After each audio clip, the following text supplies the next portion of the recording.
আসসালামু আলাইকুম রহমতুল্লাহ। মৌরানিতে আপনাদেরকে স্বাগতম।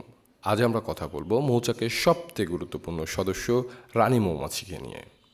এই ছোট্ট প্রাণীটি কিভাবে পুরো মৌচাককে নিয়ন্ত্রণ করে, রানী মৌমাছির জীবন কেমন হয়, আর রানী মৌমাছি কেনই এত বিশেষ, সব কিছু জানতে আমাদের সঙ্গে থাকুন।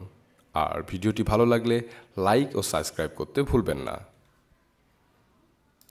রানী মৌমাছি হচ্ছে মৌচাকের মা এবং শাসক।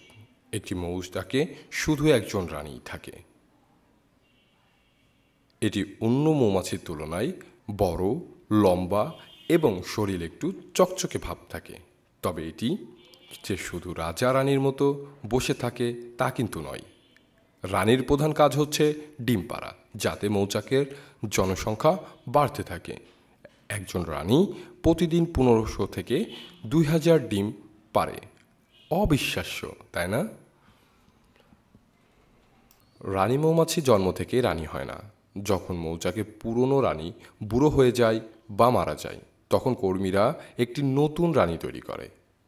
তারা একটি সাধারণ লার্ভা বেছে নেয় এবং তাকে বিশেষ খাবার রয়্যাল জেলি খাওয়ায়।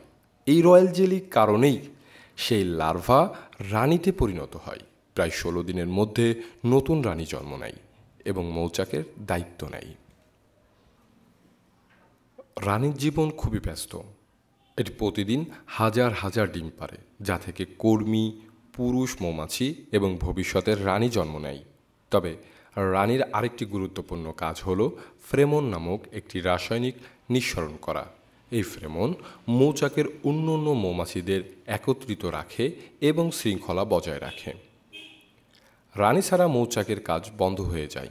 সাধারণত একটি রানী 2 থেকে 5 বছর পর্যন্ত বাঁচে। মজার তথ্য কি জানেন? রানী জন্মের পর একবারেই উড়ে পুরুষ মৌমাছির সঙ্গে মিলিত হয় আর সারা জীবনের জন্য শুক্রাণু সঞ্চয় করে। আরেকটি আশ্চর্য বিষয় হলো, রানী ছাড়া মৌচাক বাঁচতে পারে না। একটি মধু উৎপাদন থেকে শুরু করে প্রাকৃতিক পরাগায়নে গুরুত্বপূর্ণ ভূমিকা রাখে। তাই বলা যায়, রানী মৌমাছি শুধু মৌচাকেই নয়, আমাদের পরিবেশও একজন গর্বিত নায়ক। রানী মৌমাছি সম্পর্কে জেনে আপনাদের কেমন লাগলো কমেন্টে জানাবেন। আমাদের সাথে থাকার জন্য আপনাদেরকে অসংখ্য ধন্যবাদ। ভালো থাকবেন, সুস্থ থাকবেন। আসসালামু আলাইকুম ওয়া রাহমাতুল্লাহি ওয়া বারাকাতুহু।